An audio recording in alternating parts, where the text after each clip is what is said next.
Hello, everyone. Welcome to Crafts of African Fashion with Dr. Diana Baird N'Diaye from the Smithsonian and a dear friend of mine.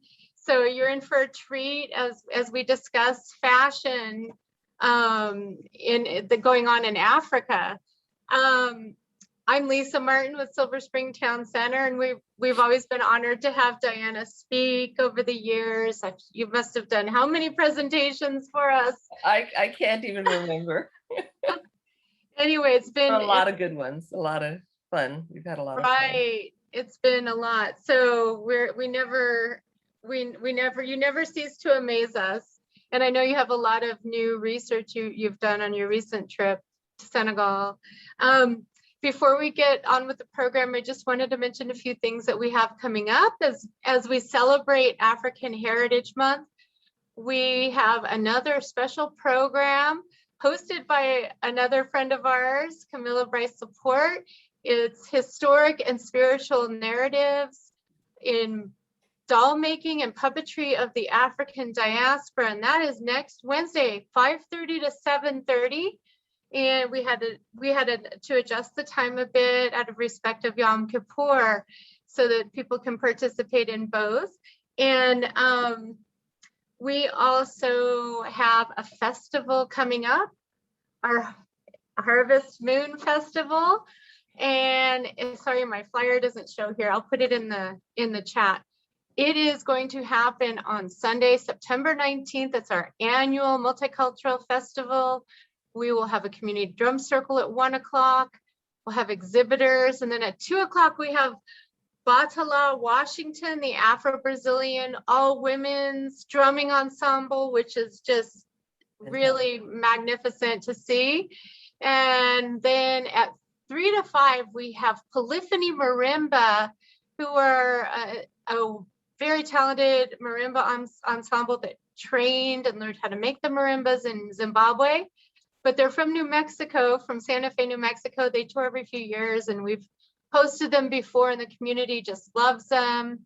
And then we'll have some other activities, including a comedy tent, and that's at our Harvest Moon Festival Sunday from 1 to 8 p.m.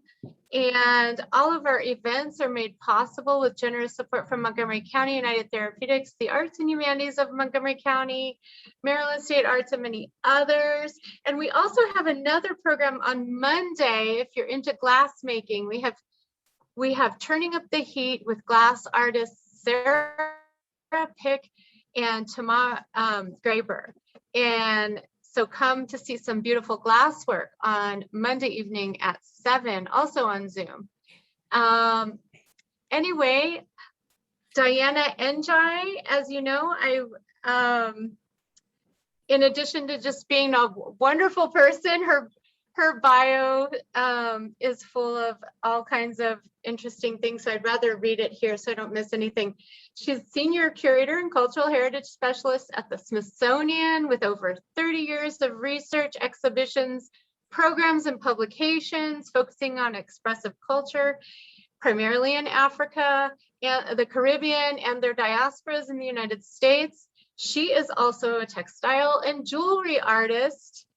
And that reminds me, that's what I was forgetting. Diana's also on our panel, Follow Your Bliss, next Thursday, the 16th at 7:30. Follow Your Bliss, how taking the road less traveled can lead to your best life. That will be on Zoom also, and I'll put it in the chat so you can join us. So she's a textile and jewelry artist with an active studio practice in Maryland. She earned an interdisciplinary PhD in anthropology and visual studies from the Union Institute Graduate School and is a fellow of the American Folklore Society. N'Diaye developed and leads the Crafts of African Fashion and the African American Crafts Initiative, two intersecting projects of the Smithsonian Center for Folklife and Cultural Heritage, and we will have her back speaking about that too in early next year. She is co-author of the award-winning book Curatorial Conversations, and her forthcoming book, The Will to Adorn African American Dress and the Aesthetics of Identity. And that is based on her decade-long multi-sited participatory research project that included a program in the 2013 Smithsonian Folklife Festival. And now let's get started with the program. Take it away, Diana. Okay, thank you so much, Lisa. And I wanted to say that, one of the things that is so great about Lisa and about the programs that she presents is that, first of all, the variety, the diversity of the programming, and it's always, always good. And she makes everybody feel very comfortable, both presenters and people who are participating. And it's also a conversation. So I am going to show some slides, but I'm hoping that we will have enough time to have a little bit of a back and forth. And actually, I have a few things that I'll show you in person, and hopefully we'll be able to see that as we go along. So what I'm going to start off by doing, first of all, hi, there's a lot of folks I know here, so I feel like I'm just having a good conversation on a Friday evening. And those of you who I don't know, we're still having a great conversation, and we'll know each other after this. So I'm going to share my screen, and I'm going to ask everyone if they could remember to mute. Please feel free to use the chat. I'm not great at looking at the chat at the same time that I'm doing the presentation, so forgive me if I don't go back and forth, but right after we do this, we'll have a conversation. So I'm going to share my screen, and okay. So is everyone able to see that? Nod your head if you, okay, great, great. So as Lisa said, one of the projects that I've devoted a lot of time and joy to is the crafts of African fashion. And there is a subheading, which is sustaining cultures through community heritage enterprises. And I'm going to just go through here. One of the things that's been consistent and wonderful is the opportunity to meet and work with such talented and creative people from Africa, the diasporas, and the United States. This is this first slide is from a discussion with a Cameroonian designer, Kibonin. She has a one name, and she actually started incorporating traditional Cameroonian embroidery into her clothing. And she has some really, really beautiful clothing that she's made. And one of the reasons why she went into this, the domain of fashion, not only because she's really a wonderful fashionista herself, but also she wanted to have a way to give employment and to encourage women in Cameroon to keep their traditional crafts, their heritage needlework crafts. And you can actually go to the Smithsonian Folklife site, and you can look for crafts of Cameroon, and there's a whole hour of discussion, a whole wonderful interview with her. So Kibonin is typical of many of the younger designers and older African designers who combine a love of the culture, a love of the heritage, a love of the textiles with their love of design. And I just put this one in. I started out actually in fashion design from high school, and I always like to honor my family, who were wonderful needleworkers, and my teacher, Zelda Wynn Valdez, who was a couturier on 57th Street in Broadway. And she semi-retired. Well, first of all, she made clothing for Eartha Kitt, for Gladys Knight and the Pips, for Diane Carroll, for many, many people. And her work is in the African American, in the museum, the National Museum of African American History and Culture. So not only in Africa, but also in the diaspora, there's been this long tradition of incredible work in the fashion crafts. But today,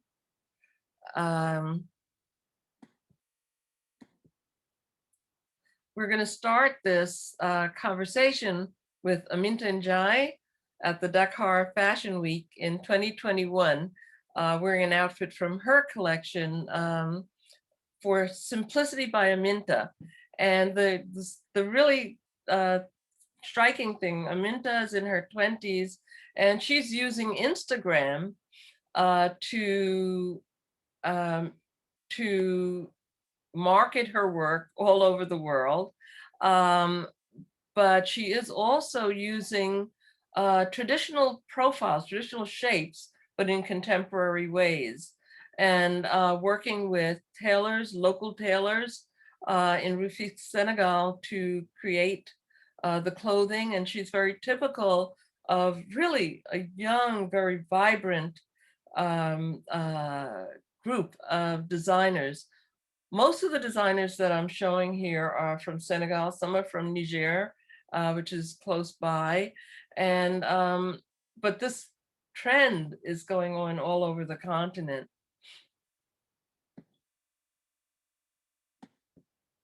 This is another example of Amina's work, but what I want you to look at is that it's both a traditional bubu, that's the name for the kind of loose garment here. But what she's done here is to take a traditional men's embroidery pattern and put it into a woman's outfit. And the embroidery goes way, way back. If you go to the Museum of African Art, if you go to many museums that show African clothing, you'll see patterns that are very close to this, made by traditional embroiderers. Now, much of the embroidery is done by machine, but the shapes and the spirit of the embroidery are traditional. And that's a theme throughout African fashion. So I have a little story about this. When I went when I was in Dakar in Senegal, I was so excited because I was going to be able to participate in Dakar Fashion Week. Well, attend Dakar Fashion Week. And Dakar Fashion Week was taking place in a place called Place des Baobabs. And if you see those really interesting looking trees in back of the model, those are baobab trees, and they're really synonymous with the Sahel, and they're very potent symbol also of family and of tradition. And their fruit, the fruit of the baobab tree is very nutritious. It has lots of vitamin C and all that. And this is a whole forest of baobabs. And what happened is that it was at the beginning of the COVID curfews, and just before the fashion show, the president of Senegal announced that he was shutting down all public events. So this was going to be the last public event for the entire season, which means that the organizers of the fashion show had to put every fashion show they were going to have for the entire week into this one night. So you notice that it's kind of dark.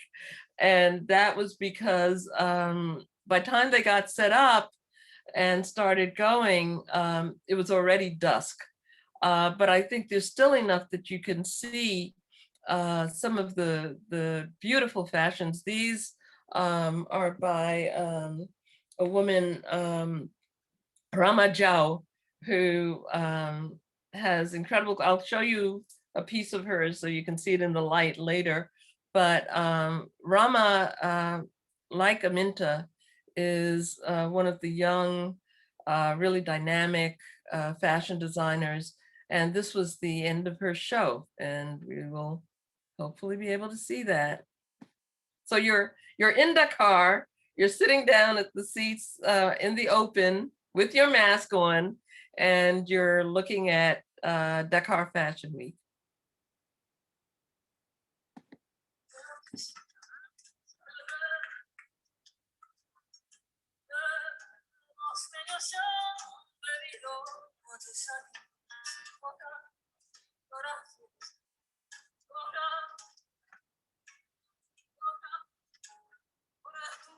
Notice the tie-dye.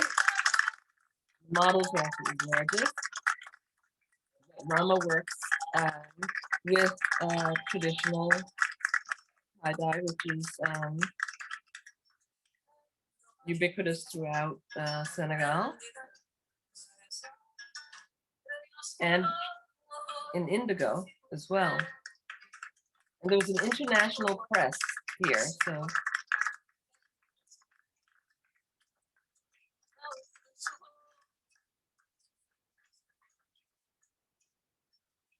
The theme for this show happened to be Earth optimism and climate change. So that was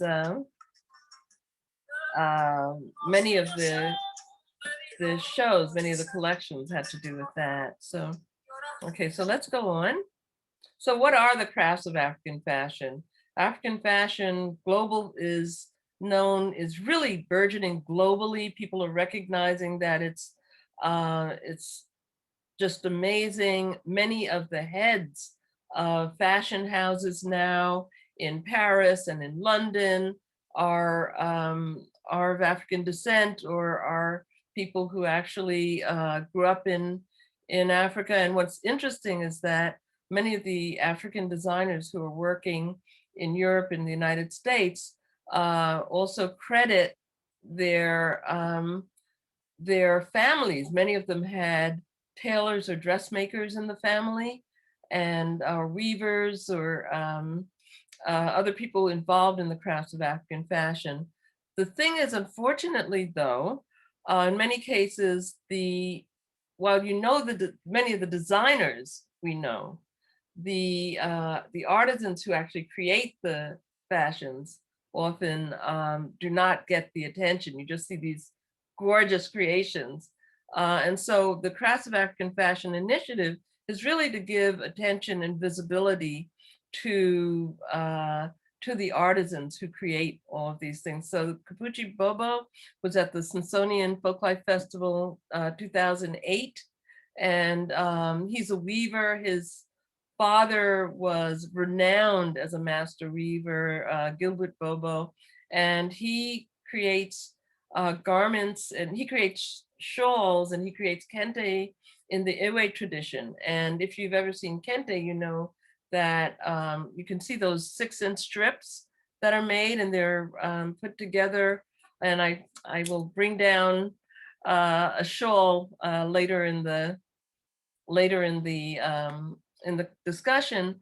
But the interesting thing that distinguishes Akan Ashanti weaving from Ewe weaving is that Ewe weaving incorporates little icons, little figurines, like it may be a little stool, a Ghanaian stool, or it may be a key or a staff. And so this is, and Kapuchi is continuing in this tradition, even as he, I believe he's an agronomist as well, but he's continuing in this tradition. And if Cynthia Sands is on the line, she can correct me if I'm wrong.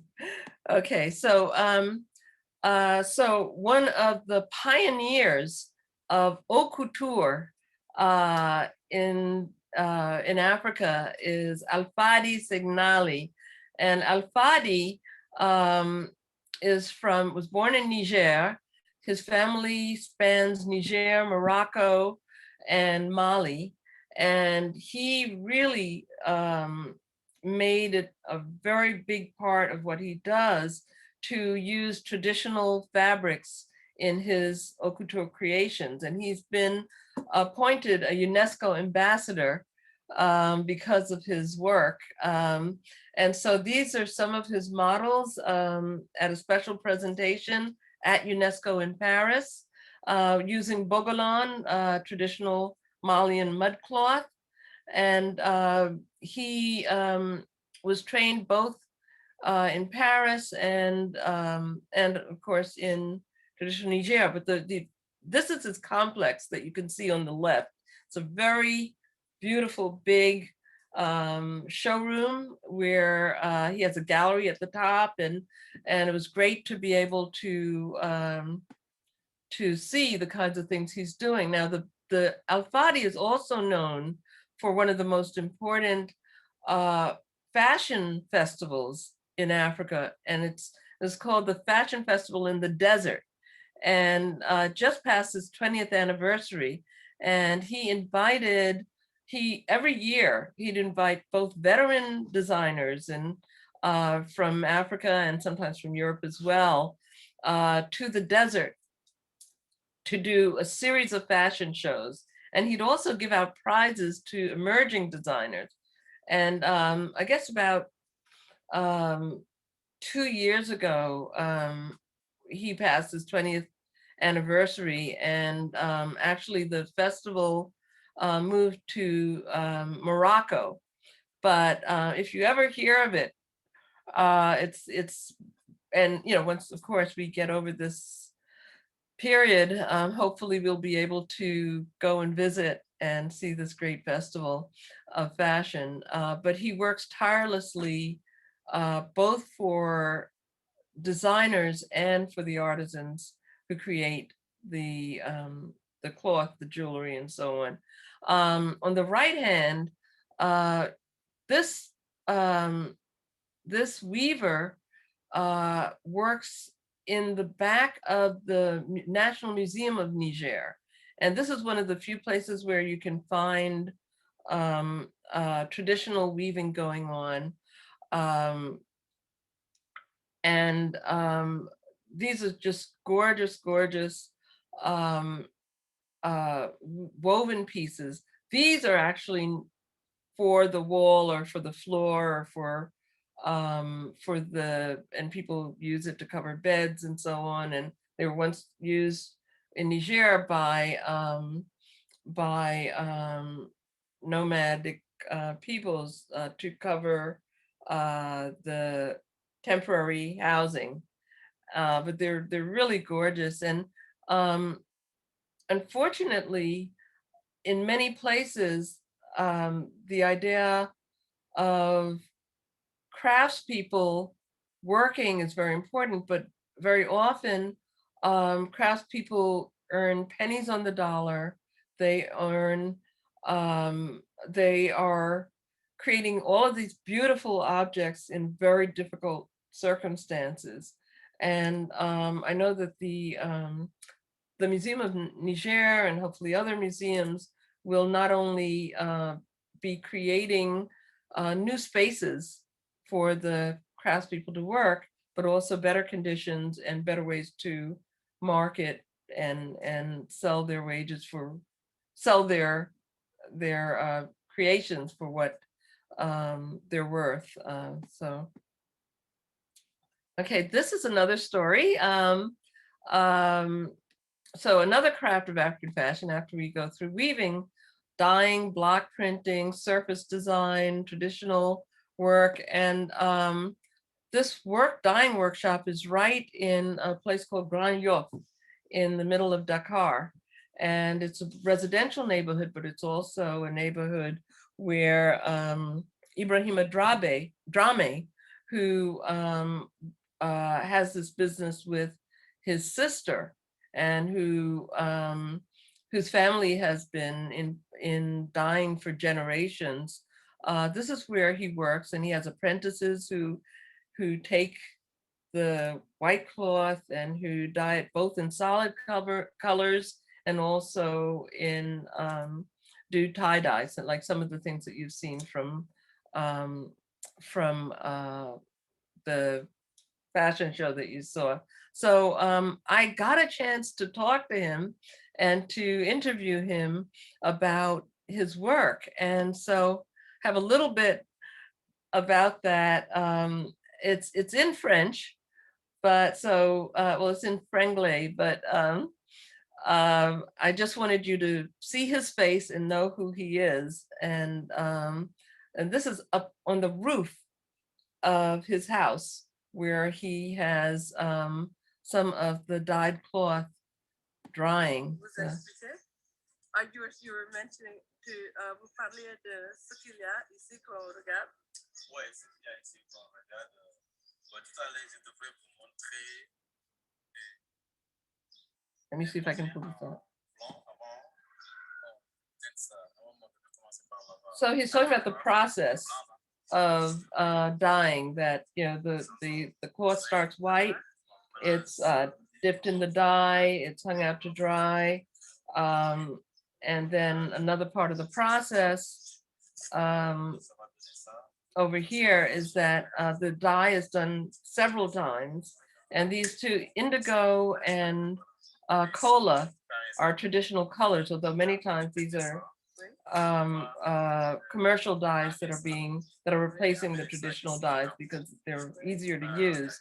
Yeah, this is the circumstance in which he's doing more of the dyeing and rinsing.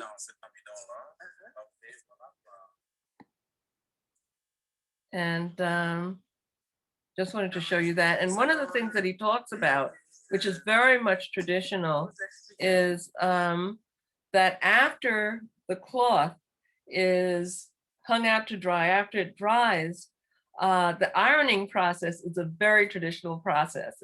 And these young men in another part of Dakar, in another workshop, are actually pounding the fabric with big mallets over a log to pound the cloth, after which you can see in the corner on the right, that it's folded up and sent to the stores to be sold.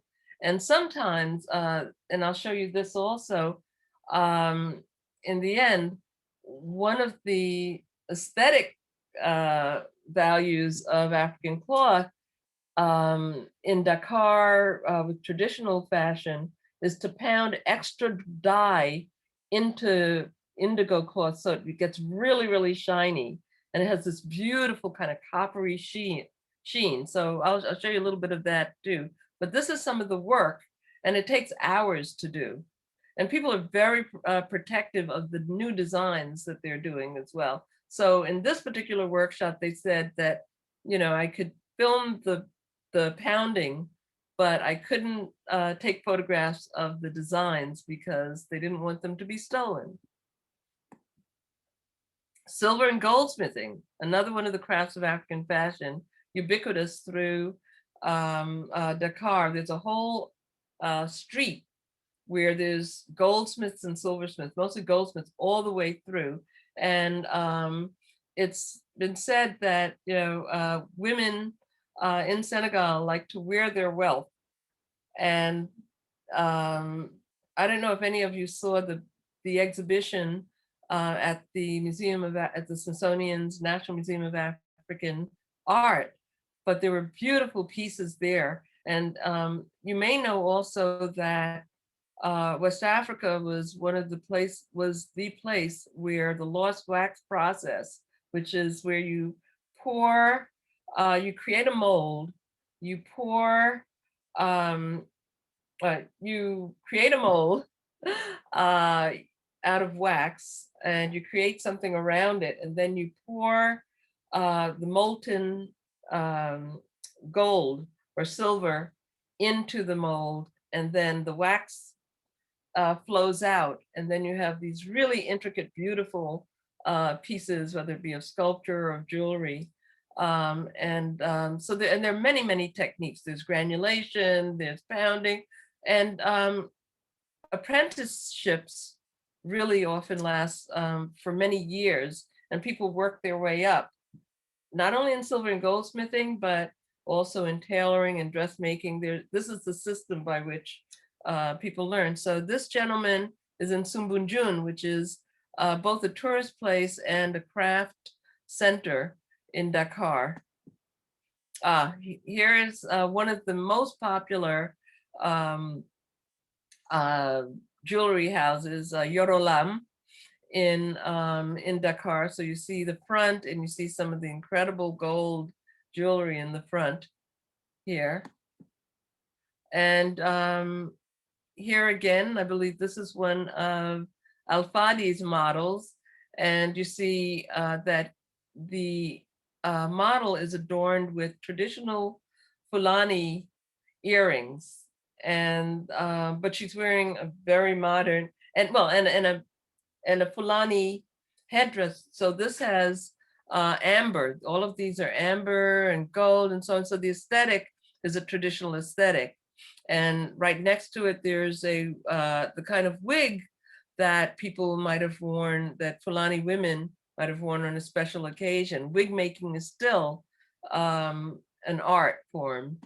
But you notice that he has taken this this art and created a contemporary evening dress with these wonderful traditional flares. Leatherwork is, again, one of the crafts of African fashion.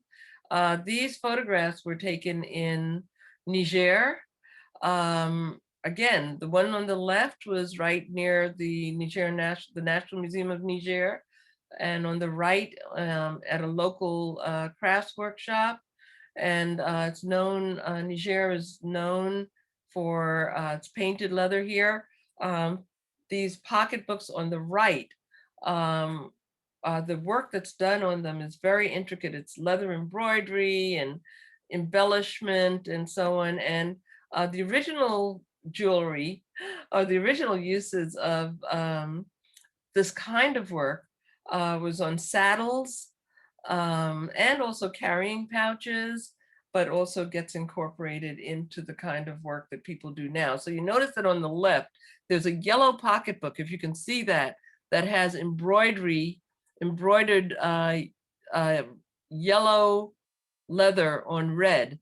And so do many of the sandals here. So it's a way that these things are becoming contemporary. This was in the National Airport in Niger, and it was a showcase of the way that leatherwork designs, leatherwork weaving, and actually some goldsmithing and silversmithing, and the Agadez cross here, the Tuareg cross is utilized by contemporary designers. Needlework and dressmaking, this again is in Niger. And these two ladies are creating both traditional and contemporary, incredible Fulani needlework, Fulani and Hausa needlework. So this, on the right side, you see a close-up of the skirt that she's, and I do have to apologize that I believe her name is Batu, but I will be sure in the next presentation to have her entire correct name. But she is creating all of this is individual needlework, and it's couture work, because in the French tradition, couture meant haute couture is high-level sewing. And it meant that, and it was instituted, by the way, by an Englishman but it was a way that the French economy was able to give work to highly skilled craftspeople. And I think, the same thing now with African craftspeople emerging out of making for families and for local wear, but also into the high fashion market. Mariama Jeju, also fashion designer who I also met, and she is the creator of a dress, which I'll show you, but she is the head of the fashion designers of Senegal group, which is located in Dakar. So people are mobilizing. This is Madame Mariama Jeju. She is a fashion designer from Dakar. She's part of the Blaise Senghor Center, and she's also the head of the Women Entrepreneur of Senegal. And she has made a beautiful dress here, which she tells it's a patchwork dress, and patchwork traditionally keeps away bad spirits, and so it's a beautiful, beautiful dress. And we met at a center where we talked about, at the center Blaise Senghor, where we talked about the importance of artists, what was going on with artists, and she's interested in keeping in touch with other designers. So I'm going to let her say something now. Thank you. Il faut vous introduire. Je suis Madame Mariama Jeju, Madame Salem, présidente du réseau des femmes entrepreneurs culturelles du Sénégal, en même temps styliste costumière. Et Madame, merci beaucoup. Okay, so this is actually the dress that she was showing. Oh, let me see. And again, it's a blend of tradition and patchwork, and as well as contemporary designs, and actually the marinière, which is the shape of the dress. There's a particular Senegalese dress called the marinière, and this is very much within that that tradition, but it's also very contemporary, and one of my favorite dresses. Again, this is at the fashion festival, and you see the use of traditional embroidery on a men's outfit here, and this is one of Al-Fadi's festival programs. The designer is from Ivory Coast. Okay, so tailoring and dressmaking, this is a natural lead-in, and I talked with with Omar Jabai about the process of becoming a tailor.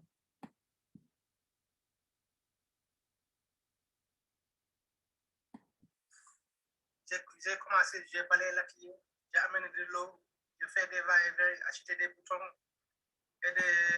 I'm gonna have to translate. He said, when I started, I had to do things like, go bring water for the master tailor, buy buttons, go to run to the market and buy buttons. I had to sweep. I had to sweep up for 3 years before to even touching a machine. And this is the way it goes. The 4th year, I worked on little pieces. The 4th year, I made shirts. I learned how to make shirts.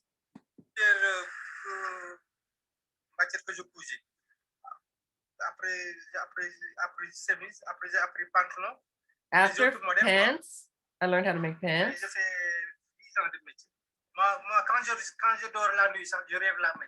Okay, he said that Okay, I'm going to try to, he said that it took him 10 years before he was able to go out on his own. And he now has his own apprentices who he's teaching through the same traditional method. And he has a vibrant business. But he says when he goes to sleep, he sleeps, he eats, he dreams fashion. That's all he thinks about. And he's, you know, his experience is really typical of the master tailors who have a schedule. You know, there's this opening of school, and there's the various religious holidays, and so the rhythm of the tailor shop is very, very full in a place like Senegal. So those are just introductions to a few of the people actually who are doing the work. And now with the Crafts of Africa initiative, Crafts of African Fashion Initiative at the Smithsonian, we're asking some of the questions like, you know, what is the role of community-based cultural heritage enterprise in building cultural vitality and sustainability, and what are the conditions under which they can serve as vehicles for community resilience? These folks here are actually, they work outside in the center of the city, and people come to them to get their tie-dye, which they may then take to somebody like Omar to have it made. But again, they're working right out in the open, and I mean, it's not bad to be working out in the open, but the resources and you know, if it rains, they're closed down for the day, and the resources are scant, and they get a lot less for the mastery of their work. Yeah, this is a family where skills and knowledge are transmitted from generation to generation, and in creating the beautiful tada. And often these are migrants actually from the Gambia. So there are immigrants who come into Senegal from other places, or who go from Senegal to other places as well. Now this is, a lot of this has been constrained by COVID.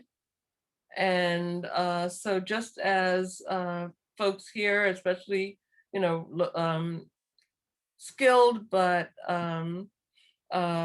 poorly paid workers here, or small businesses have suffered through COVID, these businesses have also suffered.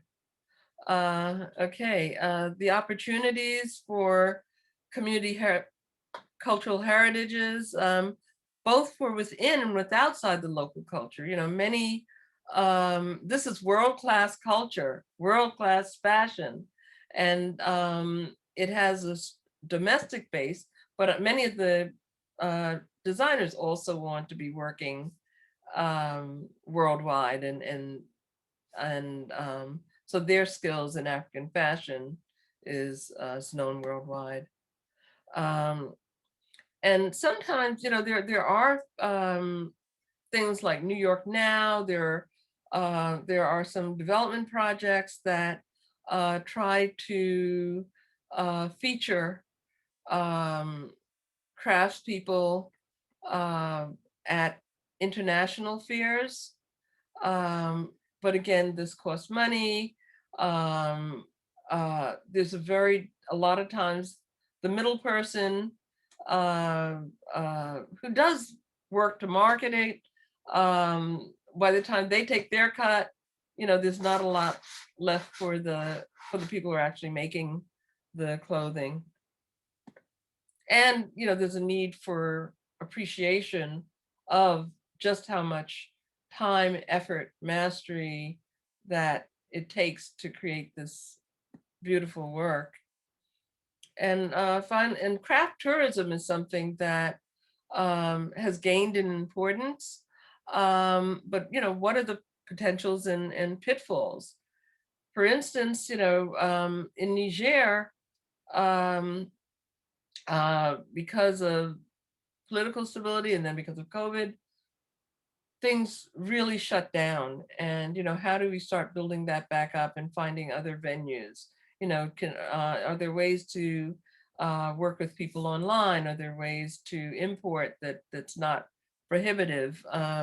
These are all things that we need to, and that African nations are thinking about. And entrepreneurs themselves are collectively thinking about ways to do this. Coming from a museum, coming from a lifetime of working in museums, one of the ways I think that is important that local museums can do, as well as museums overseas, is really not only documenting, preserving, but also promoting the heritage crafts. So in another project, my colleagues, I think Marsha McDowell's on the line and Marjorie Hunt, and so they've done work with Native American basketry associations and arranging for master artisans, master basketry artists, and their mentees to go into the museum to look at the older, the collections. And sometimes they, in one of the instances at the Museum of the American Indian Museum, I think that one of the mentees saw things made by their grandparents. That was basketry. But I think the same kind of thing can happen with African museums and African textiles. So in 2018, we launched the initiative, The Crafts of African Fashion, with an exhibition and show, and we launched it in the marketplace, which was really great because that meant that people could actually sell as well as talk about their goods. And one thing I want to point out, there were things by Kabonin, that's the dress that you might have seen. The red dress is the one that you saw during the discussion, but also by their African-American crafts people, craft artists, designers who are creating wonderful things. In the very back, there is a dress that uses cloth from the tradition of Kinshasa, the embroidered piled raffia fabric from Central Africa. To the right side there, you see beautiful fabric design by Cynthia Sands, but Cynthia Sands also works in Morocco. She's worked in Ghana, and she's worked with artisans there. I mentioned the weavers, the Ghanaian weavers, who are taking kente to, they're creating fashion versions of kente. So this is a shawl on the left, a kente shawl. And in the back, I thought this was great marketing. This was the dress that is an African print that was worn by Angela Bassett in the press tour for Black Panther. It wasn't in the show, but Black Panther and Ruth Carter also, and her team also made great use of African fabrics and craft traditions.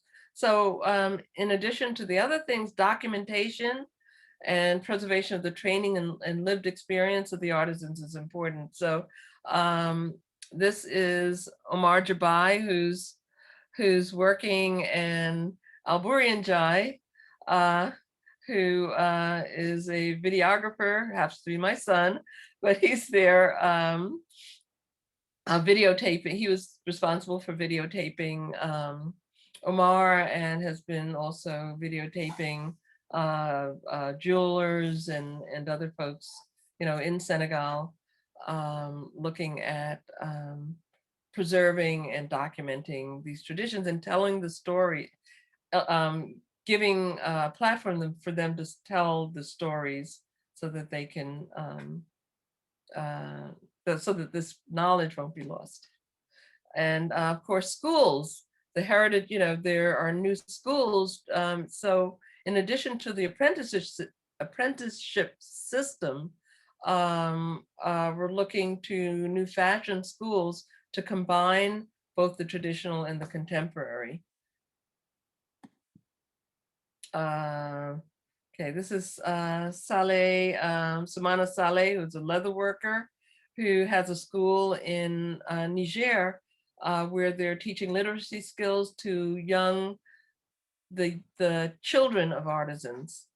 And he came, and the money that he made at the marketplace was able to, he was able to send home for the salaries of the teachers.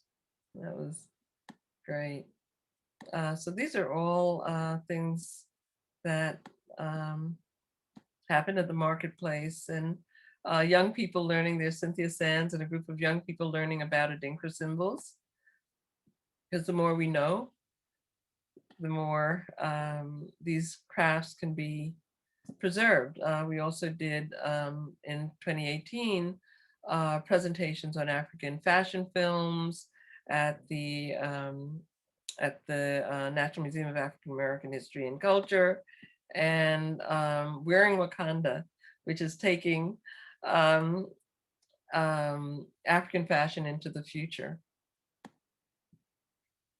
Okay, so these are some of the ways that people can work together: supporting research, documentation, and symposia, facilitating introductions to designers, and in this case it was for Senegal, so Senegalese Ministries of Culture and directors of artists of craft, supporting and collaborating on platforms for exchange and market opportunities, and collaborating on designers and artisan exchange programs. So these are some of the things that we're doing, and you can actually, although I realize I don't have the actual URLs here, the easiest way to find more information is the way that I usually find the sites, is by Googling the Crafts of African Fashion Smithsonian, and our newest initiative, the African American Crafts Initiative, on the Smithsonian Folklife site. So I'm going to stop here, and maybe there's some questions.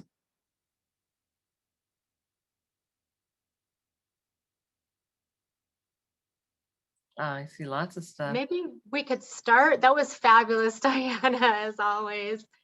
There was one question that someone posted early in the discussion asking, how do you define craft? That's a good question. Well, craft is,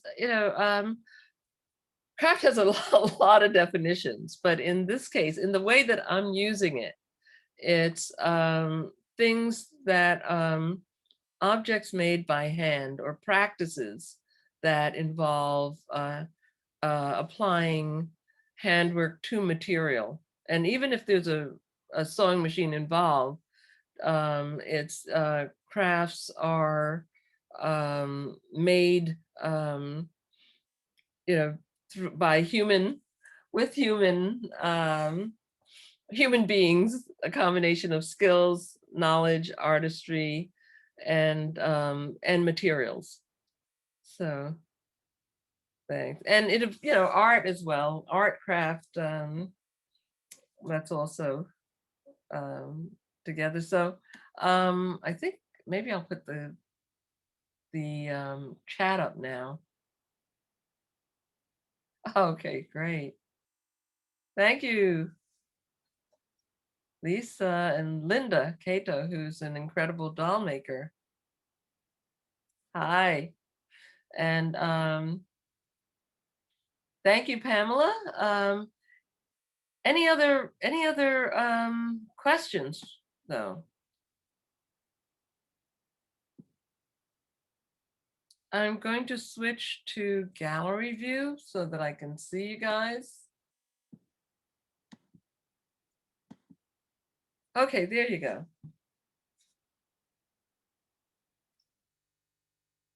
So, if you, Linda, I think that you're muted. You're muted. Oh boy, still muted. Oh, it may be something on your computer that's muted rather than within, it's not within Zoom. You're unmuted in Zoom. Maybe let me mute you and then unmute yourself again. Sometimes that might, one more time. Click it. Okay, try. Oh boy, maybe if you put it in the chat. Yeah, that's Go great. ahead and put it. Sorry, Linda, that was, I just don't know. Are you, I wonder where it would be. Something put on it the in the computer. chat. It could be Yeah. on the computer. She'll I type. see. Okay, so this, how did you end up focusing on the African nations of Senegal and Niger and our other African nations involved in this Smithsonian initiative? Okay, yeah, I mean, Senegal was a natural starting point because I know it best and because that's where I, started being interested in this kind of work, and then I had the opportunity to work in Niger on a project that is still in progress for a museum in Niger. And I'd known and loved the work of Al-Fadi, and Al-Fadi actually was in the US, or he spends his time now between the US and Niger and Morocco and so on. So it was only natural. The other place that, I mean, I could have shown, and maybe I'll do next year's African Heritage on South Africa and Ghana, but I mean, it's all over. There's so many wonderful initiatives all over the continent. Thank you. Can you hear me? Oh, okay. Sharon. Hi, Sharon. Great questions. The question is, would it be a good idea for foreigners to pay to study with artisans in their studio? Actually, this is something that's happening too. And, it's difficult now, obviously because of COVID, but I see craft tourism as a real possibility. There you are. Hi. So yeah, I see craft tourism as one real possibility to give another way to give income and preserve the skills and to give income to craftspeople. Thank you. Yes, thank you, Diana. This was beautiful. Thank you. So any other questions? Can you hear me? There was someone who's saying, can you hear me? It's me. It's me. Oh, Camila, I recognize your Camila. voice. I can hear you. How are you All my doing? buddies, Good, I all these folks are apologize. great artists in their own right. So Hi, Linda, Yeah. too, Cato. hi.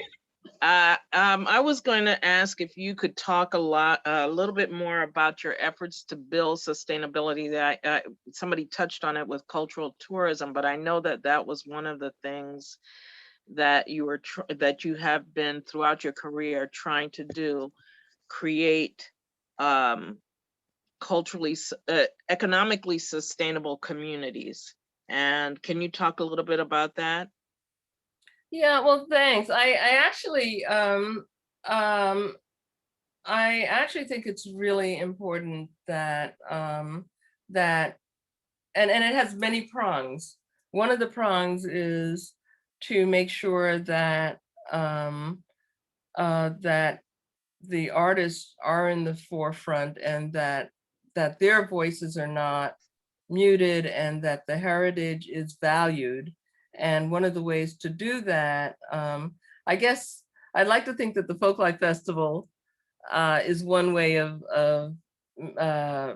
making sure that a lot wider group of people know about the importance and especially the skills, you know, of the folks that are working, that there are opportunities for markets, and that's very tricky because a lot of times in the history, especially on the African continent, the artisans don't get the kind of recompense for their work.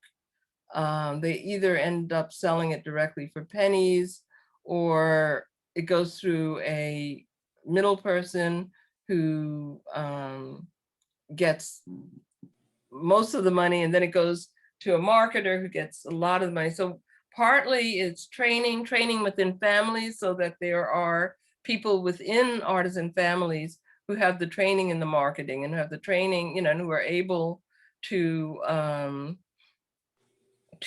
make sure, especially with the web, you know, and with Instagram and so on, that they're able to get the knowledge about the craft, the actual product, out to wider markets. Another thing is to hopefully help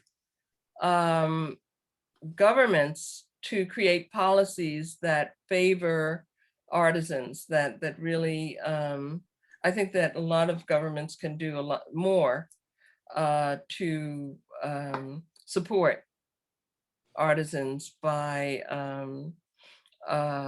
creating fair value, by encouraging domestic sales, because, you know, a lot of the NGOs and so on focus on sales outside of the countries, but not within the countries. And I'm so glad we have an expert on the line. Cynthia Farrell Johnson, please, you have been in this work as a diplomat and as a person working on these issues for a long time. So help me out here, please.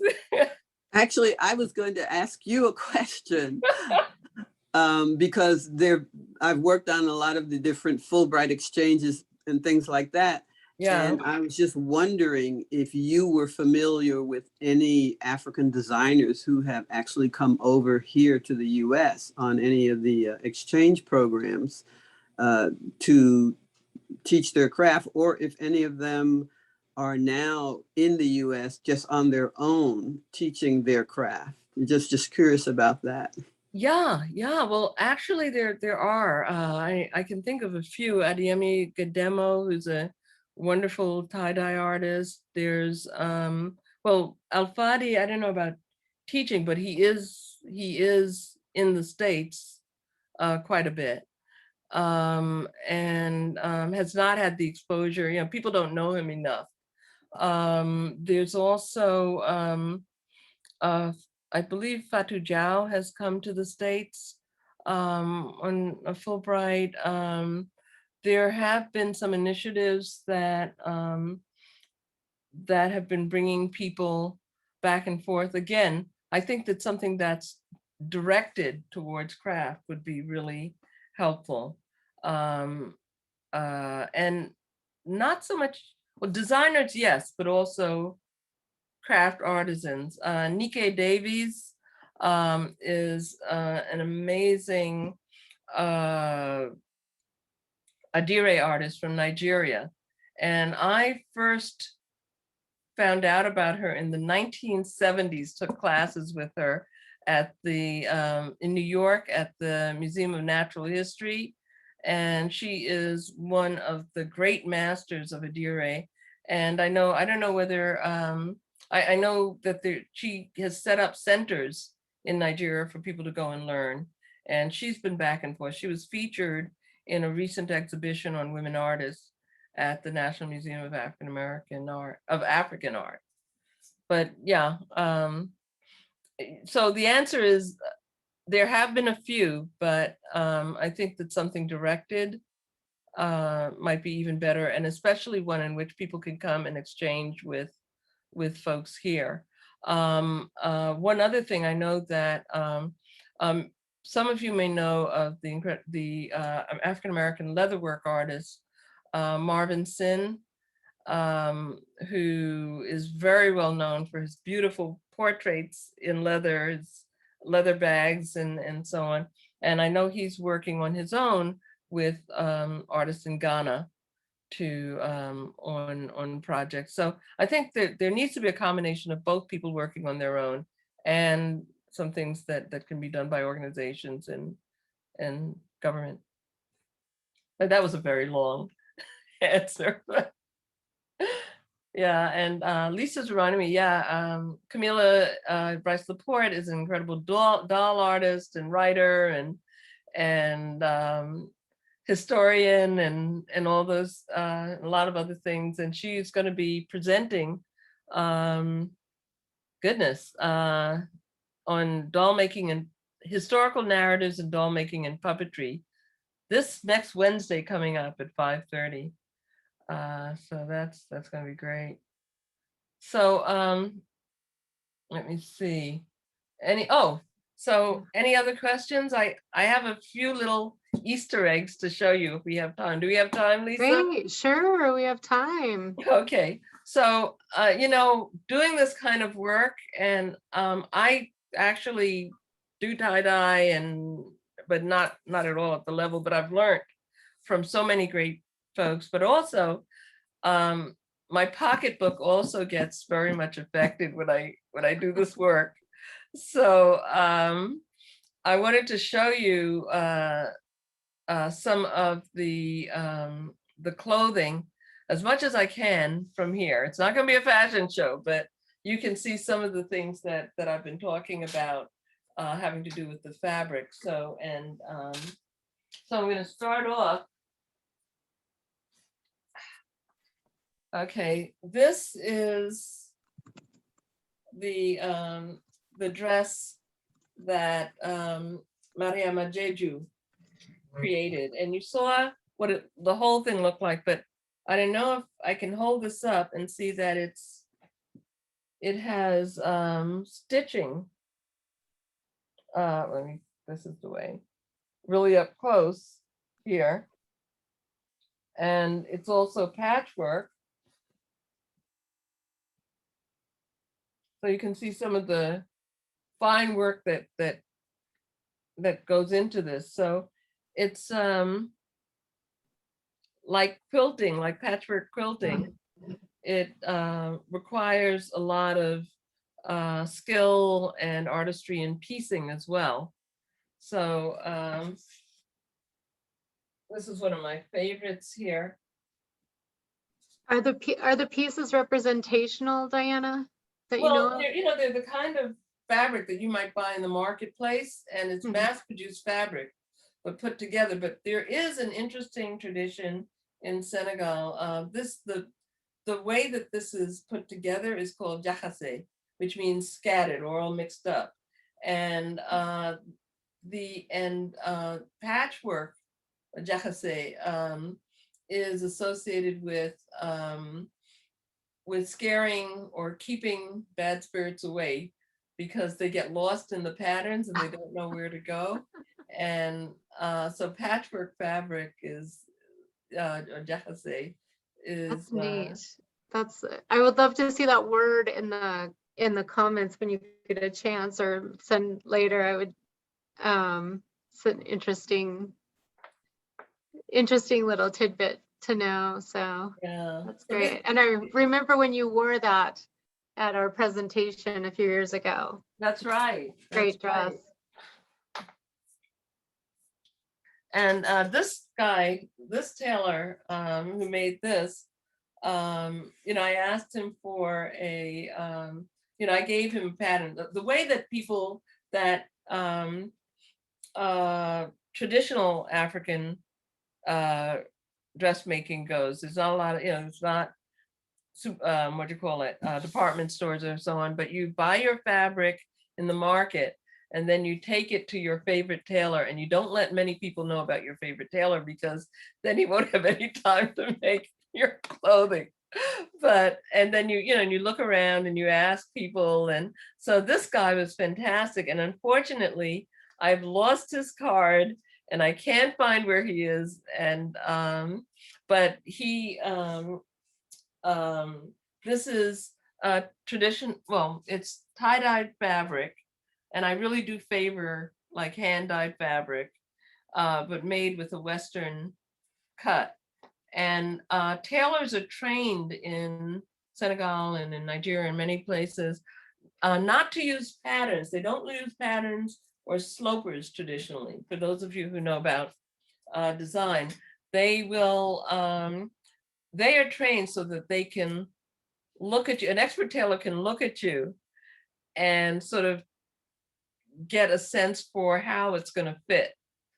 And they'll take a few measurements, and then, you know, it'll fit like a glove. So, and that was the case with this. I was talking to you about the fabric, how it gets this incredible, look, this is one of my favorite fabrics, one of my favorite outfits, and it's tie-dye fabric. No, not tie-dye fabric, it's dyed fabric with a sheen, and the sheen is created by pounding more indigo into the cloth. So it's coppery. The when you wear it, sometimes it'll come off on what you're wearing, but so your nails will end up blue and so on. But it's so luxurious, and but look at that. And the buttons are handmade with a Moroccan technique. I don't know if you can see this. So you can imagine the amount of hours that it would take to get an outfit like this done, And if you think of it from start to finish. what's specific to the Moroccan technique?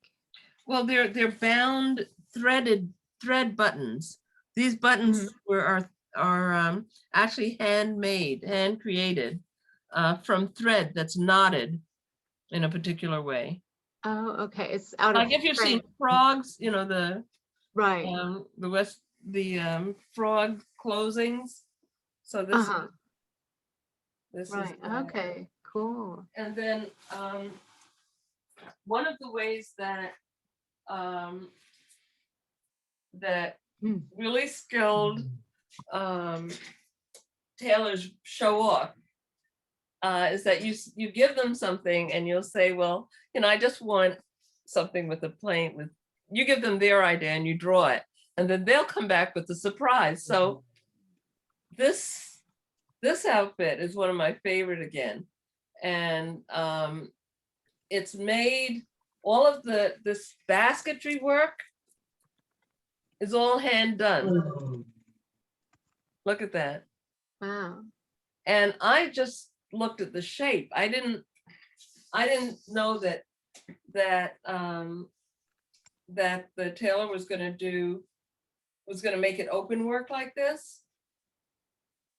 But he's also training his apprentices to do this. So he may have an apprentice just doing the sleeve work, you know, or just doing the cloth in the sleeves. And let me see what else. What is it called when it's that style, like a lattice style, or, you know, basket? I don't know. I call it a basket weave, but I don't know, you know, what it is actually called. So a couple more. So Senegal and folks have fabric stores are all around, and sometimes you can get some really great fabrics from European fabrics as well. And this was an ensemble that was made by Omar. Remember, he was saying that he learned how to make shirts and then jackets and then other parts of the you know, and then pants and so on. But you can see that both inside and out, it's beautiful. Yeah. You know, so having you know, the pride in tailoring. Right. is- I've heard that if you have a good tailor, it will look just as good on the inside as the out. That's right. That's right. Right. So, And so these are the kinds of things that, you know, that you look for. Let me see, just a couple more.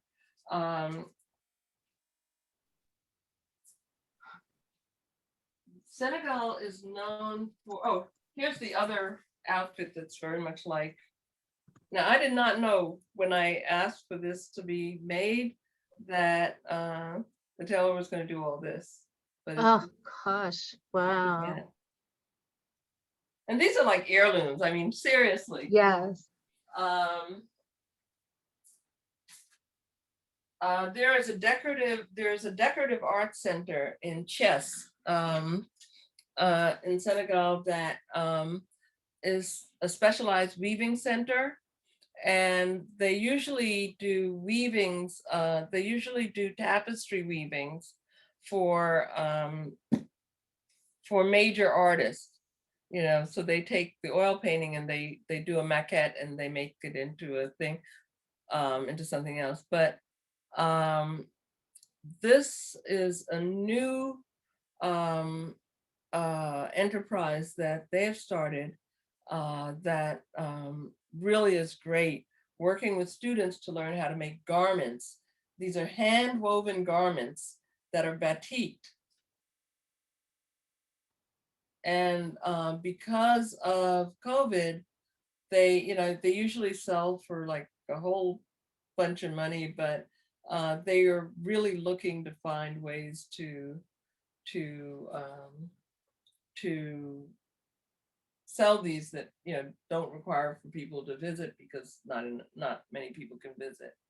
But yeah, this I did fall in love with.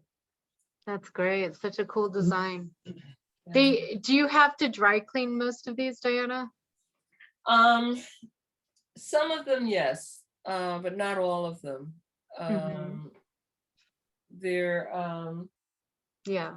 yeah, some of them are not. Like I would want to dry clean. No, actually, no, I've washed this. That's right. Oh, This I've okay. washed in cold water. You know, washed in delicate water. Yeah, it's wearable art, as Ellen says here in the chat. And Yeah. we have And finally, I wanted to show, this is a piece that was from that collection by Fatou Diaw. And a lot that happens in designing with traditional fabric is the placement and the mastery of, you know, where to place stuff, where to place the design.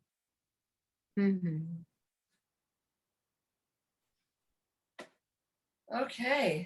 You have a question from Linda Cato, who by the way is actually on that Follow Your Bliss panel discussion with you next Thursday. Okay. And Linda, do you want to try your sound again since you logged off or came back in? Oh, here you have to unmute, or you don't think it will? No. So what is the question? Okay, so let me scroll back up because we had a few comments. Let's see. Oh gosh. Linda asks or says, I'm wondering how much more we can do to help support the craftspersons. I hear so much in the fashion world about not co-opting designs without recognition and compensation, but so many African nations face so much instability. Please advise. Wow.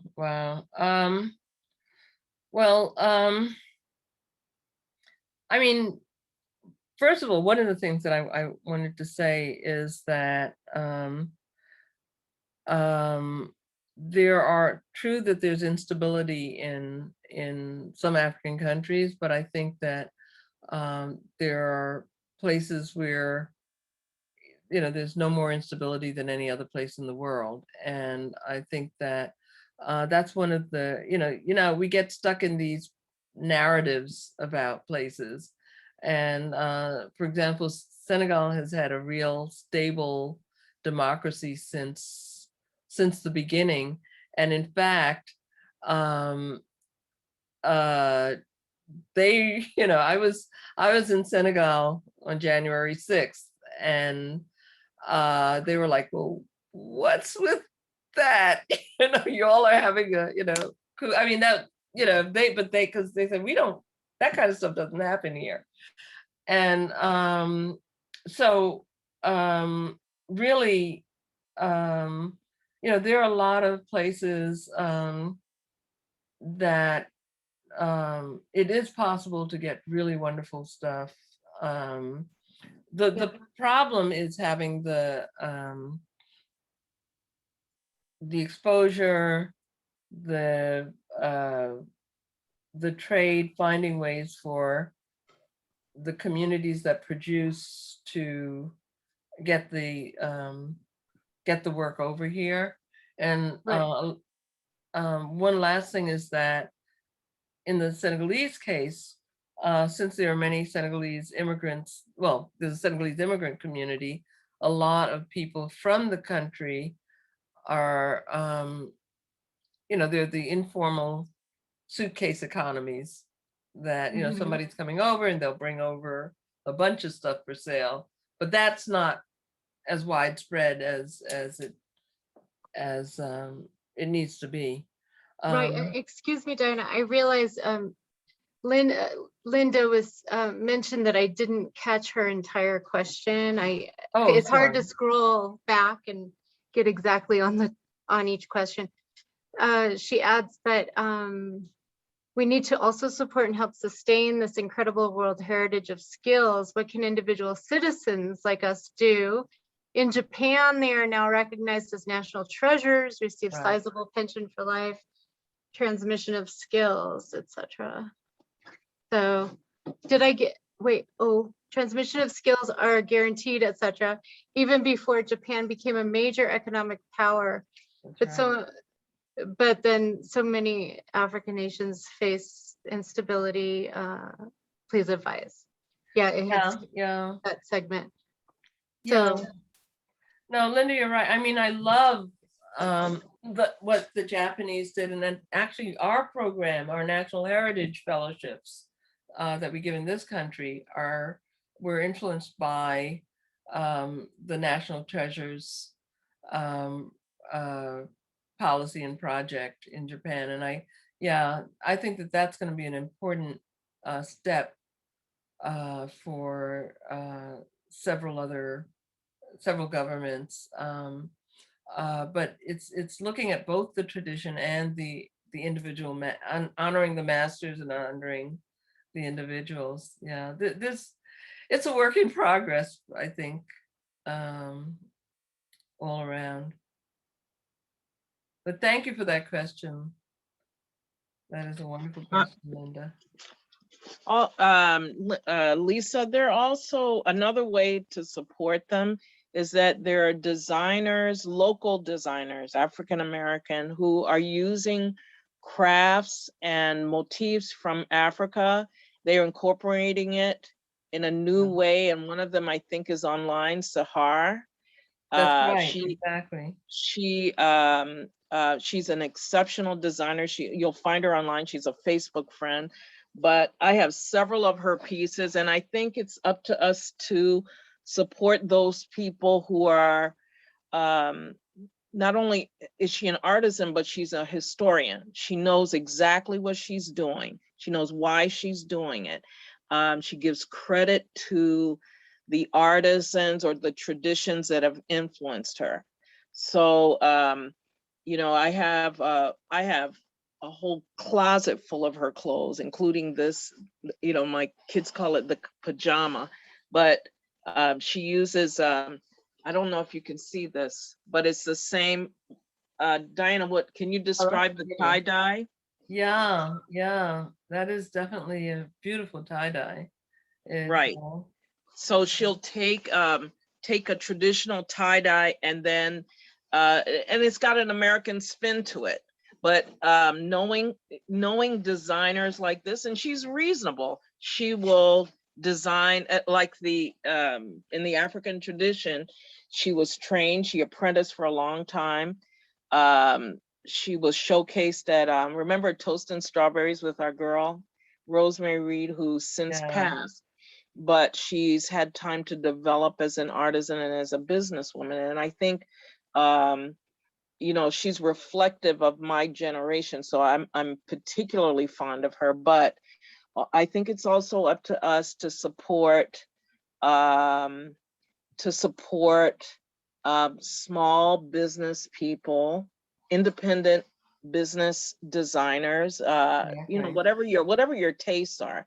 But Sarah is very smart. She's very savvy about what she's doing. And that's one way of doing it. And then she gives back. So it's a circular, she's part of a circular economy. Diana, can you talk a little bit about that? Yeah, I think that there is, you know, and that actually is one of the things that that we're looking at with the African American Craft Initiative as well, that you know, in the absence of support from, I guess, larger institutions, many folks have traditionally set up circular economies with their pop-up shows in people's houses. I think Brenda Winstead is another designer who works with traditional clothing from Africa. Sahar moves around both to shops, but also in pop-ups, in presentations, and it's a matter of looking out for where you can purchase and venues to support folks. Yeah, oh, good. Somebody put oh, great, Sahar. She's on the line. Great. Well, We can bring her on, and someone's asking for the link to our I'll put her on. Someone is also asking for the link again to our newsletter. I'll get to that, but I wanted to mention a lot of these local artisans who do some of the fashion, whether they, you know, they usually buy the fabric from Africa and then create it here. And some of them are just vendors who sell the handcrafted items. We'll be exhibiting at our Harvest Moon Festival on Sunday. There's quite a few actually registered. So come on out Sunday on Veterans Plaza. And we are gonna bring Sahar on. And someone just asked in the chat what Diana is wearing. If you could tell us a little about that. Okay. I find Sahar. Actually, it was the jacket that I was wearing, which is from the continent. The necklace is one of the ones that I make. And I'm a jewelry designer. I design jewelry. These earrings are from Zambia, and they're actually basketry, coiled basketry. And then I have a whole bunch of, you know, stuff from a lot from Senegal and yeah, a lot from Senegal. But and you made your necklace. And tell us more about your necklace. Yeah, my own practice has been very largely around wearable art, as you can imagine, and I make necklaces that are amulets that contain words that are strengthening, you know, and powerful for people who wear them. And I also make quilts. And but thank you. Great. I think I'll talk a little bit more about that in the Follow Your Bliss. Okay, great. Sharon's asking what Camila is wearing. And then we'll get to Sahar. So Camila. Well, this one, this is a Diana, is it Ankara fabric?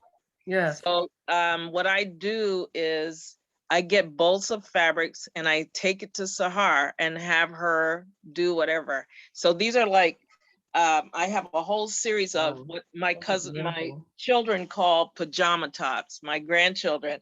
So she does a series for me of tunics and pants because that's what I like to wear. But she also does, and I because I'm on the camera, the small phone, I'm gonna just show it to you. It's similar to the batik that Diana has. Can you see? You can see the top. This is, but these are, this is like a quilt. It's a quilt post. Oh, wow. Wow, that's amazing. She does, I can't reach her right now, but she does, during the talk, I'll find it. And she has it too. She does hand blocked dresses. So I'm a big tunic person, but what she'll do is take a motif from a different ethnic group. She doesn't claim it. She could, I asked her once why she doesn't copyright it, but she honors the cultures that she's celebrating. And she can explain to you, they are hand carved for her in Pakistan, and she'll make a basic shape, and then it'll be block printed across the top and the sleeve and at the bottom. It looks pretty much like the tunics that you see the women in Pakistan wearing with the pants underneath. And then this one, again, because I'm on the small camera, you can't see this, but this is actually a cape. I had an event. Isn't that amazing? I had an event to go to, and she looked at me and decided, okay, this is what she wanted me to wear. So it's a cape. It's a cape with a big hood. I can't really do it here, but you can see. So it's because I'm on the phone. But and so Sahar Sahar designed all these. We can bring her on. Sahar is, yes, Sahar design. There you are. Hi, Sahar. I'm sorry. I'm doing it all wrong. So she's probably like, why are you messing up my design? But you should. Let's hear from Sahar. Yes, Sahar, go ahead. Right. I wasn't prepared to be live, so I don't have my face on. But but wonderful presentation, Diane. Yes. Thank you. Really, really enjoyed it. So I just sat back and listened, and you've answered a lot of the questions. And one of the big questions that all of us as makers have to deal with is the competition of commercially done work. Right. Constantly coming on my Facebook are, things that appear to be from Africa, and you get this dress for $29.95. Yeah. You can't even buy the material for $29.95. Exactly. So, much less do the work. So I appreciate the work of a lot of the artisans who do the work. I'm a designer who also does the work. If I don't sell a dress, I don't eat.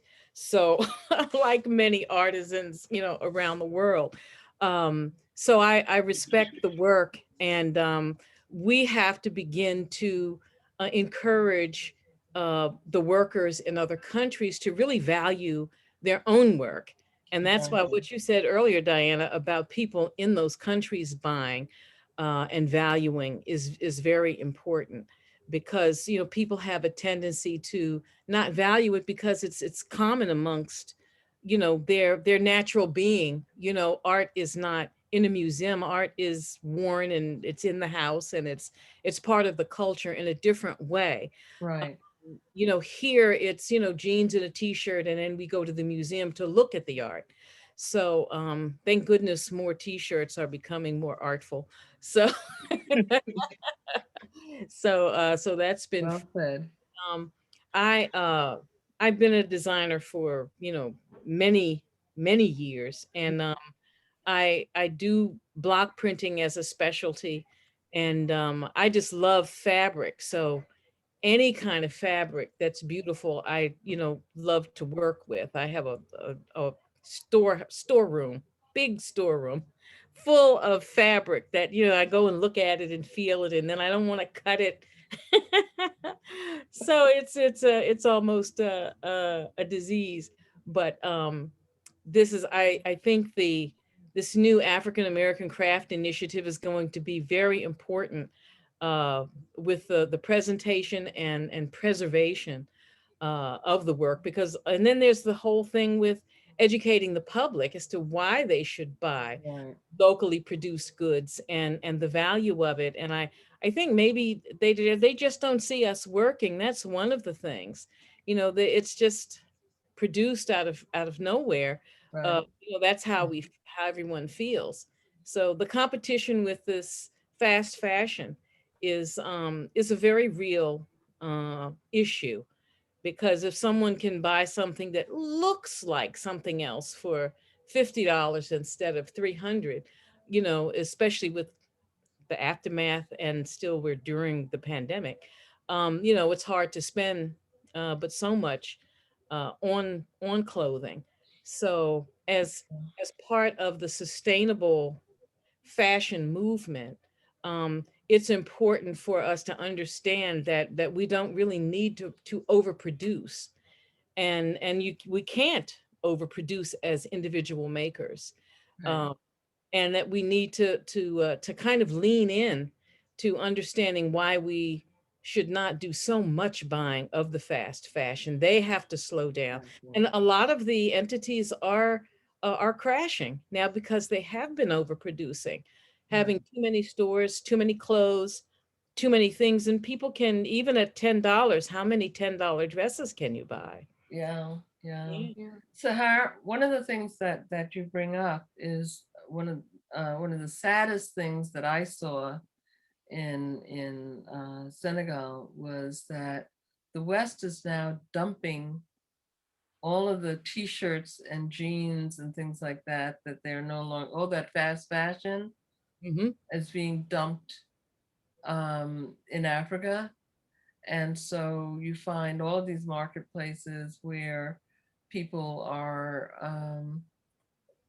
buying buying these cheap, you know, secondhand clothes. And it's not even, you know, there's secondhand and secondhand, you know, but these are like t-shirts and things that they formerly might have had a tailor make in their village, and they would keep it for a long, long time, you know, then make another one or whatever. But that's also something, and it's producing garbage. I was on the I spent some time on the beach, and you should see the gobs of clothing, and it's usually it's none of the stuff, the craft stuff, but gobs and gobs of t-shirts, jeans, secondhand, you know, things that have fallen apart so people can't wear them because they're not made well. And it's contributing to an environmental problem as well. Yeah, So, it's going on in many countries, and yeah, people don't realize how much overproduction is a problem, because a lot of those fabrics don't go back into the earth either. So exactly. it just creates these huge smelly landfills in many places. Right. It has actually shut down fashion industries, material production and sewing in several countries, because there are more people buying that garbage than buying their traditional fabrics. You know, and then there's the problem of people from other countries buying up the and Diana, you probably know some of the countries where the mills have been bought up. Some Chinese companies have been buying up the mills, and then can't tell the difference between what's produced in Africa and what's, you know, being produced by a company that appears to be African but may not be hiring African artisans, you know. Exactly. Exactly. And it's a source of dismay and well, dismay and economic problems where that there shouldn't be. And the other thing is that kids, are not going into these fields of becoming makers, because they say, well, why am I going to do this when I see you, working till really late in the night and nothing, and you're not getting anything from it, We get so this question. Can I ask a question? Someone has Can a you hear me? question. oh, Yes. Linda, Yeah, yes. Linda. Sorry. Yeah, Linda. I had to shut down my computer completely and restart. I Great. apologize. I totally agree with what you've said about clothing and how we should, I mean, to me, any garment should be something that you want to invest in, and you don't have gobs of stuff and whatever. It's so crazy. But I would love to wear African designs, but I don't, sounds so stupid. I apologize. I don't want to come across as culturally appropriating because I'm not African American. Is that a problem? I mean, forgive me for, this is kind of a stupid question, but. No, not at all. Uh-huh. Not at all. Wear anything you want. The world is open to us. I wear clothes from all over the world. Yeah. From all over the world, wear whatever they feel like wearing. Right. I love the African Americans wear European textiles. clothing, Yeah. where, Uh-huh. I mean, yeah. It's so Actually, beautiful. But everybody isn't buying. Right. The whole thing with cultural appropriation for me is a bit of a pet peeve, because you can't produce it and sell it and then restrict who is buying. You don't wear it and say, well, I made this, I mean, if it's from Africa, it's from Africa. If it's from China, it's from China. If it's from wherever, that's where it's from. And I think that's the part that the people get upset about, is that Americans have a particular way of just taking something and mass marketing, Dumbing it down. Yeah. and it kind of I call it fatting it out. Like Burberry might take African prints and this season that's what's in. Right. But next season they're on to something else.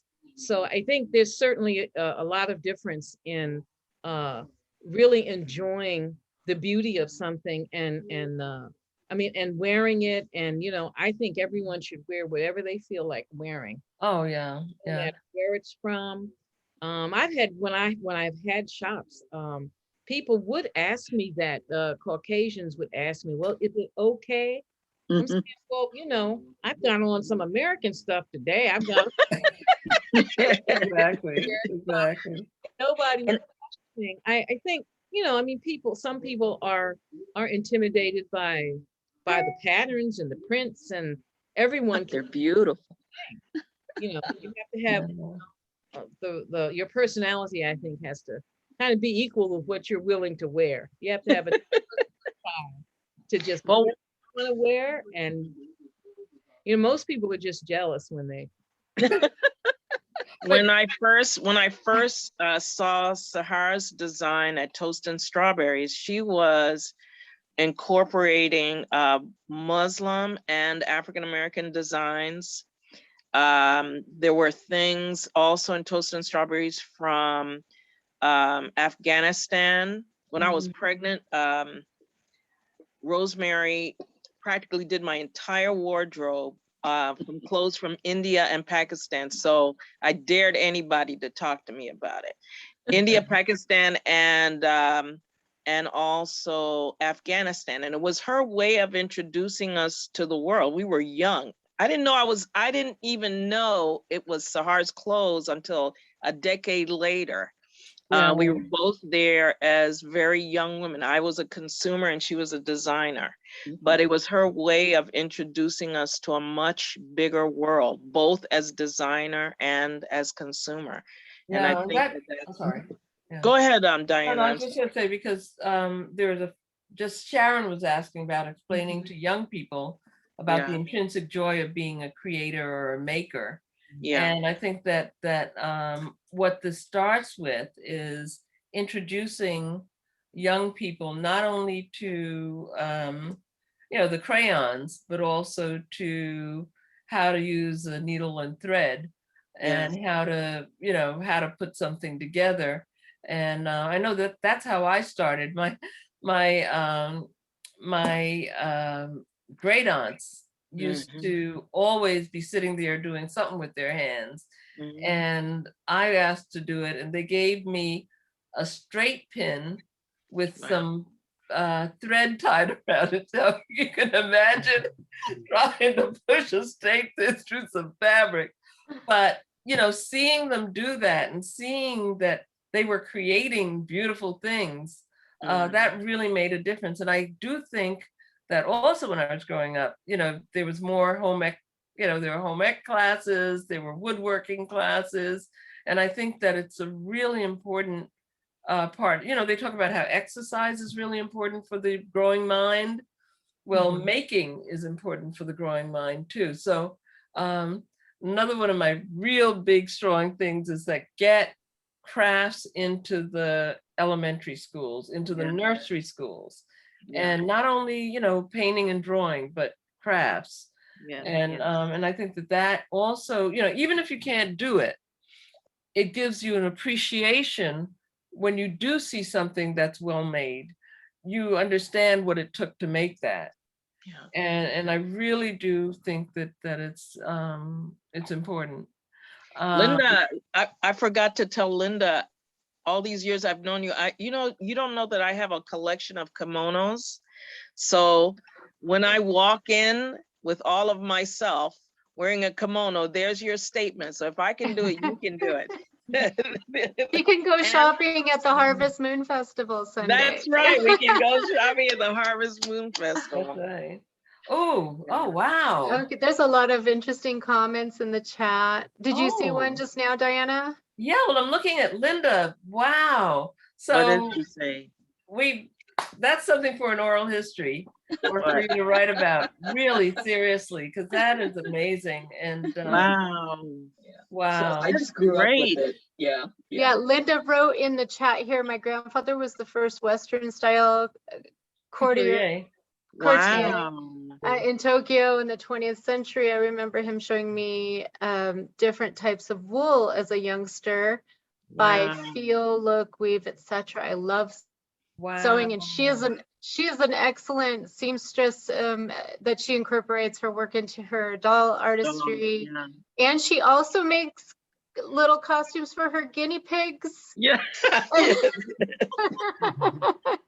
Oh, we gotta see some of those. We gotta Yeah, we gotta see some of those. Diana, talk to them. Also, Diana's work with the crafts of African fashion. Once it was picked up by the Asian markets. Do you remember the conference we went to in New York? That was really fascinating. Oh, that was great. Yeah. Well, that was actually pre the crafts of African fashion. That was Will to Adorn. Yeah. Will to Adorn. But there was a wonderful group led by an anthropologist, Dr. Hyesung Kim, and she's Korean, and she really started a project called the East Rock Institute, which was a mentoring project at Yale for Korean students. And it was a cultural project. And she was also one of the pioneers of the human resource cultural files. It was a file that was showing kind of the cultural contributions side by side of cultures across the world. And one of the big things she started was the Fashion Diaspora Conference. The first one was in Korea. The second one, which I went to, was in Japan. And the third one, which I helped to put together, was in New York at Parsons. And the Korean government had donated or lent some traditional clothing, Korean clothing, and we put together this fantastic fashion show. It was traditional Korean dress, traditional Senegalese dress, and then contemporary designers. Stephen Stephen Burrows participated in this. He lent some of his clothing for it. And we had, I can't remember who the contemporary Korean designer was, but it was the bomb. It was just so great. And, you know, what people were remarking, you know, beautiful clothing is beautiful clothing. And so there was a lot of great exchanges. And I do have to mention also that on the 21st of October, the National Museum of African American History and Culture is doing a fashion symposium, and it's on African American fashion. And, you know, they have this great collection of African American dress. And I'm going to be moderating the first part of it, which is on the historical influence of African Americans in American fashion. It's put together by my colleague, Elaine Nichols. And we have, we have some fabulous curators who are going to be involved, curators and fashion historians.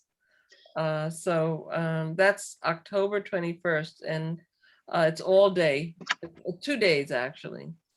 Well, and one of the reasons I mentioned that symposium in New York is that there was a discussion on subtle differences in color preferences. First, across the Asian, do you remember that? Across the Asian diaspora, across the African diaspora, and how it affects marketing.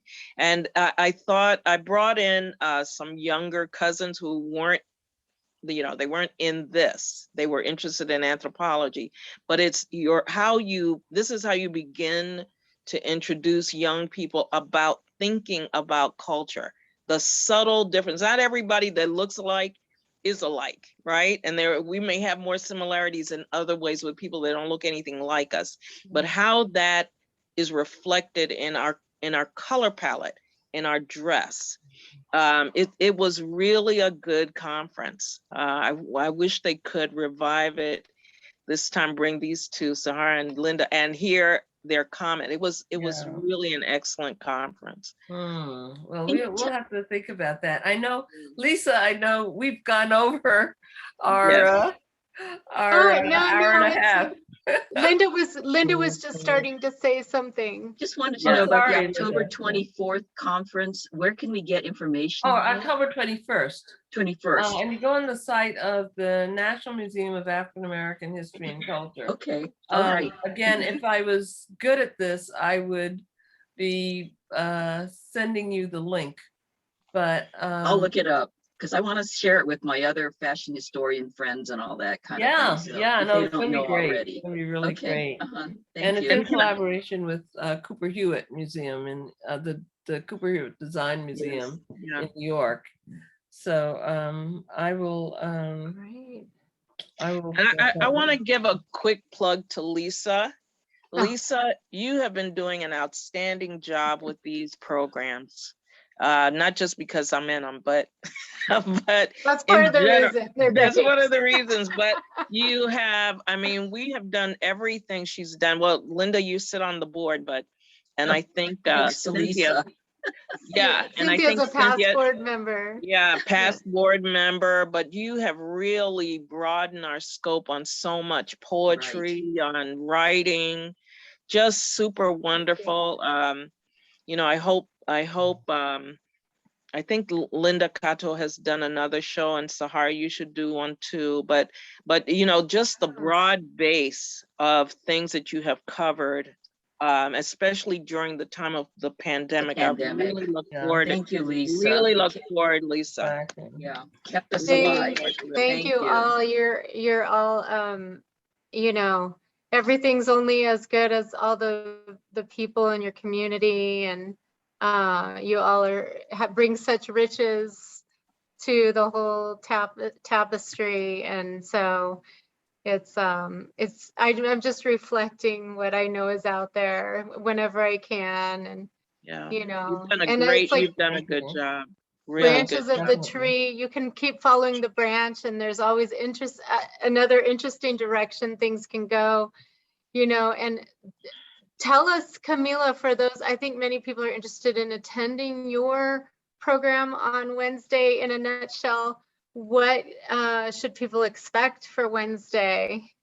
Sahar, I still owe you a separate class, but we're going to be talking to different artisans. They're actually generally textile artists and visual artists who also do doll work. We're talking about the history of African American, of diaspora, doll and puppet, and the spirituality behind it, and how this particular era that we're in, with COVID and everything that we've gone through, what it has done to, how it has influenced that art form. You know, if you think about it, those art forms are born, they are social commentaries, but they're also spiritual commentaries. So we're talking to different artists and seeing what their process is, especially during this time. And there's some people who've revved up, and like, you know, Sahar, Diana, Kabibi, Schroeder, these are our friends who have just, it has given them energy to do more creative things than other people who have stopped cold and waited for that spiritual time where they could rejoin the world and share their message. And I think they're powerful people. So I hope you guys enjoyed the conversation. I know they will, because you hosted a wonderful doll making program a few months back. That's where we met Linda. Yes. And so it was fascinating, and it's branched off into so many other directions too. It's just great. It's there are so many great comments about your program, Diana, and in the chat. Sue Parker sums it up as, thanks for a truly wonderful time. I've laughed so much and seen such beauty. And there are so many nice comments in there. So we will, we will. It's been a pleasure, and it's so great. I feel like everybody's in the living room, and we're just, all we don't have is food, but right now some of us are sneaking bites or sips, and I know Cynthia's probably, but her hands are busy. Yes, her hands beautiful are busy. art. I know Cynthia is weaving there, so knitting. You see? So she, and I know Ellen too. Ellen Zurbrigg is one of our new board members, and she does art too. It's a little secret, I know. Where is she? When she's listening. Here, I'll just bring Ellen here on the. Were you doing art today, Ellen? I was not doing art. I confess I was darning something that needed darning. That's art. That's art. That's an art. Thank you so much. This was such a fantastic presentation and conversation. I really thoroughly enjoyed it. So wonderful. Thank you. Thank you. And I want to shout out, there's I know Sharon's on the line, Sharon Grodevin, really wonderful artist, and painter, and Deborah Mechanic, who was actually part of our jewelry program. She was with us a few years ago for that program. Yeah. Is she still on here? Are you still on, Deborah? Deborah. We have so many people. Deborah. Yeah. Okay. Yeah. She did the jewelry making. Yes, she's an right. Here she comes. She's putting her video on. I found her. Mm-hmm. And I can add. Oh, I can't add her till she turns the video on. Maybe if she turns her video on, I can add her to say hello. I think she hears us. And Ellen wrote in the comments, my sister's here, she's a fiber artist. Sharon is hemming my own skirt instead of taking it to the tailor. Yes. And I have a tailor down in San Diego who has prices close to the Mexico prices. So I always schlep all my stuff that needs to be tailored to San Diego when I go home. And I sometimes tell him, you need to charge me more than this. You know, he might say $2, and I'm like, no, they'll charge me 25 in DC. Here's 10 or 15. But any other final comments from anyone in the audience? Did Kirsten? Oh, Kirsten is Ellen's sister, and she unmuted. She's oh, you're the fiber artist. I hadn't met you. Hi, Kirsten. What a wonderful talk. Thank you so much. It's been just such a treat. So yeah, nice to meet you. So good to meet you too. Thank you. And Well, who's Tony? Tony. Tony. Pajamison. Tony. Okay. I'm butchering your name. I'm so sorry.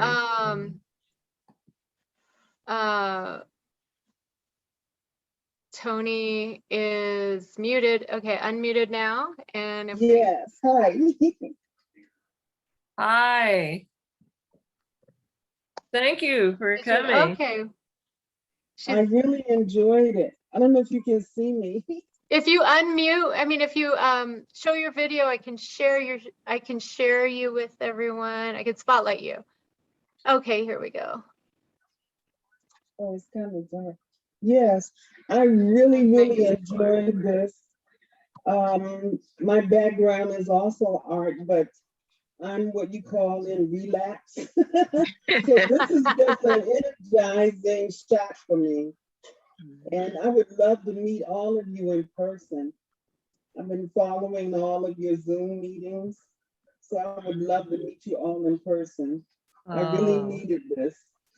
Well, come to the Harvest Moon Festival this Sunday from 1 to 7. Many of us will be there. That's right. Come say hello. And it's on Veterans Plaza, and it's in my link to the newsletter. More details. Great. Well, thank you for coming. And we'll have many more programs that will branch off into other interesting topics, so including Camilla on Wednesday. Yes, who's calling me? This is Cynthia. Is the Harvest Moon Festival on the 12th or the 19th? It's on my birthday, the 19th. The 19th. Okay, so it's next Sunday. Not this Sunday. It's not this Sunday.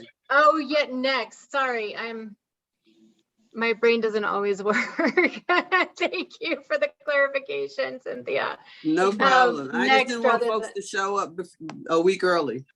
Right, it's about 10 days away, 9 days away. Thank you. Yeah, you got time to help spread the word about it too, because it helps us if we can support the artists who participate. Also, because I've been attending some of the events in downtown Sulphur Spring and elsewhere to help recruit vendors, and and I'm hearing, a lot of them are still struggling since the pandemic, so they do need your support, including the ones who don't sell their own work, who are selling the artistry of others abroad, in other countries who still need that income to keep coming. So, because they won't keep doing it if they don't make money, and so we make the space very affordable. I keep extending the deadline early bird. Is it gonna, if it, in the event that it rains, God forbid, will we be able to go indoors? No, we don't get that kind of flexibility. It would have to be, you can still be out there in the rain as long as it's not torrential. Right. That's why we require tents. I'm going to put some of the vendors under the pavilion too, because it's not going to rain. It's not going to rain. We got someone to spill over. So I'm accommodating people. Yeah. So no, it's not. September is my birthday month, but it's also the most beautiful month in the year, no matter where you are, in my opinion. I find, it's not too hot, but it's still really nice. And it's usually nice weather. So I think it's ideal for outdoor. Bring your umbrellas, as Ellen says, and then it won't rain if you bring your umbrella. That's right. And then you can bring your drum or use one of ours with the drum circle at one. And you can bring, you know, a lot of people bring the outdoor chairs so they can kind of linger and chat. So it's always a really nice community event, and it's very multicultural and you know, a really fun time. So I hope to see all of you there and see you at Camilla's she's good at program. Yes, which features amazing artists. Like she's got like 10 people on the roster there, so it will be a rich discussion as well. And so thank you so much, Diana. It's always so great, all of you. So great to have you, and we look forward to inviting you back and just seeing you personally. So it's always great to connect, even if it's through Zoom. Yes, You know. thank you. So thank you. So thank you again to everyone. Thank you. Good night. Okay. Good night. Have a good night, everyone. All right. Thank you, Lisa. Thank you. Thank you, Lisa. Thank you. And the recording is available if you want to email me, or you can find it on Silver Spring Town Center's group page on Facebook. Okay. Bye-bye. Bye. Bye.